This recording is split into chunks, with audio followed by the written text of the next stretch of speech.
Failure से भागने की जरूरत नहीं है यार, वो खुद की लर्निंग के लिए भी जरूरी है, वो खुद की ग्रोथ के लिए भी जरूरी है। I am rooting for you, that's what I can tell you. Actually में लगेगा कि हाँ मैं कर सकता हूँ। अब मेरे दिमाग में जो एम्बैरेसमेंट था गिरने का वो नहीं है। क्या कभी ये सोचा है कि हमारी फेलियर से फटती क्यों है? क्योंकि फेलियर फटती तो सबकी है ना, सबको ऐसा लग रहा है कि यार बस कुछ भी हो, चाहे फेल नहीं होना, कुछ भी कर लेंगे, बट चाहे वो कॉलेज का एग्जाम हो, चाहे वो स्कूल का एग्जाम हो, चाहे वो जिंदगी की रेस हो, फेल नहीं हो सकते, पीछे नहीं रह सकते, गिर नहीं सकते। क्यों ऐसा क्यों फील करते हैं हम? तो इसको ना कॉम्प्रीहेंड करते हैं सिंपल सा। आज एक एग्जांपल लेके देखो, बहुत सिंपल सा एग्जांपल, मुझे बहुत प्यारा लगता है जिंदगी में। लेट्स सपोज तुम भाग रहे हो और भागते भागते तुम्हारा पैर फिसल गया, गिर गए। What's the first thing that you do? एक सेकंड लेके सोच के देखो। The first thing that you legitimately do is आसपास देखना कि क्या मुझे कोई देख तो नहीं रहा, क्योंकि अगर कोई देख रहा है तो लोग मुझ पे हंसेंगे। और उसको सोच के, चाहे लोग इनसे हंस भी नहीं रहे ना, मेरे दिमाग में जा रही है एम्बैरेसमेंट कि लोग क्या कहेंगे, लोग मेरे पे ट्रस्ट करना छोड़ देंगे, लोग मेरी सुनेंगे नहीं, लोग मेरे को पैसा नहीं देंगे, लोग पता नहीं क्या क्या नहीं करेंगे, जस्ट बिकॉज मैं गिर गया हूँ आज। तो मैं ना, अगर यहाँ पे किसी ने लोगों ने नहीं देखा होता, मैं भागना शुरू कर देता वापस। तो हमें डर फेलियर से नहीं है, हमें डर है फेलियर होने के बाद हमारी सोसाइटी कैसे रिस्पॉन्ड करेगी। तो अब इसमें हम क्या कर सकते हैं? इसमें काफ़ी सारे एलिमेंट्स हैं। एक तो है कि हम कभी भी फेल ही ना हो। अब वो नहीं होंगे तो ऐसा तो नहीं है ना, जिंदगी में कभी ऐसा होगा ही नहीं कि हम इतना ज़्यादा, मतलब स्टोरी तो सुनी होगी ना एक इंसान की जो अपने आप को कह रहा है कि यार मैं रोड पे भी नहीं जाऊँगा, मैं गाड़ी भी नहीं चलाऊँगा, मैं कुछ नहीं करूँगा ताकि मैं जिंदा बच सकूँ, और वो अपने कमरे में बैठे बैठे उसके ऊपर पंखा गिर गया, उसके ऊपर पेंटिंग गिर गई। हो तो कुछ भी सकता है ना कभी भी, तो उसके लिए तो रेडी होना पड़ेगा। तो इस चीज़ को तो कह ही नहीं सकते कि फेलियर्स आएंगे ही नहीं। अब फेलियर्स आएंगे तो इसमें जो दूसरा एलिमेंट है कि लोग हम पे हंस रहे हैं, अगर हम इस एलिमेंट को बदलने की कोशिश करें कि we create a society of people around us, और either friends or families or companions or whoever it is, people who are there to support us, people who want us to grow। सोच के देखो, तब अब जब तुम दोबारा गिरे तो लोग कह रहे हैं कि नहीं, you can bounce up, you can run, we are there for you, we are supporting you. कितना ज़्यादा अच्छा और कितना ज़्यादा मज़ेदार लगेगा ना।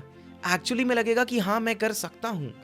अब मेरे दिमाग में जो एम्बैरेसमेंट था गिरने का वो नहीं है, विच मीन्स कि I will probably take more risk और I will go on and experiment with lot more things, because I know for a fact कि मेरे एक छोटी सी गलती से, एक छोटे से फेलियर से कोई मुझे होलिस्टिकली मेरी पूरी मैक्रो पिक्चर में मेरे को जज नहीं कर रहा। ठीक है, यही सारा मुद्दा है। और दूसरी चीज़, फेलियर से सीखने को कितना कुछ मिलता है यार।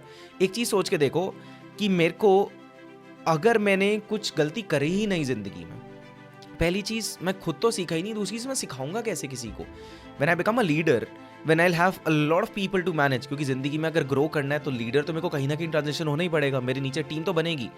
अब अगर वो गलती करते हैं, they would expect me that I have seen those things, I would be able to help them, but I don't know it at all. तो फेलियर से भागने की जरूरत नहीं है यार, वो खुद की लर्निंग के लिए भी जरूरी है, वो खुद की ग्रोथ के लिए भी जरूरी है, और दूसरों को सिखाने के लिए भी जरूरी है। क्योंकि अगर कभी गलती हुई नहीं ना, तो जब फटेगा, जितना ज़्यादा लेट फटती है ना चीज़, उतना ज़्यादा दिक्कत आती है। कि करियर में जो गलती आज एक नॉर्मल 18 साल का इंसान कर देता है, अगर वो मैं 30 की उम्र तक नहीं देख रहा, तो जब 30 में फटेगी ना, everyone would expect that I will know how to handle that, but I don't, because my life was so smooth, no one wants to be in this. और जो सबसे इंपॉर्टेंट चीज़ है दोस्तों, एक सिंपल सा सोच के देखो, आज कोई भी मोटिवेशनल स्पीकर, तुम किसको सुनने जाते हो? अगर एक इंसान कह रहा है कि उसको सब कुछ सही मिला, सब कुछ सही हुआ, क्या उसको सुनने में मजा आएगा? नहीं।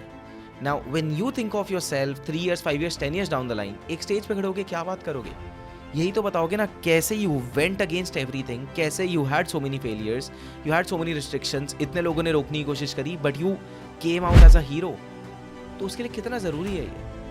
दोस्तों सिंपल सी चीज़ है, फेलियर्स लेने पड़ेंगे, जिसका मतलब रिस्क रिटर्न रेशो पे काम करना पड़ेगा, जिसका मतलब रिस्क लेना पड़ेगा, क्योंकि लोगे तो ही रिटर्न मिलेगा। और फेल हो भी जाओ तो कोई दिक्कत नहीं है, हम यहाँ बैठे हैं, बस यही सोच के रखना है कि कोई इंसान है, at least I am rooting for you, that's what I can tell you, that people are there who are gonna be there for you. जो नहीं है उसको जाने दो, उसका जिंदगी में काम भी नहीं है।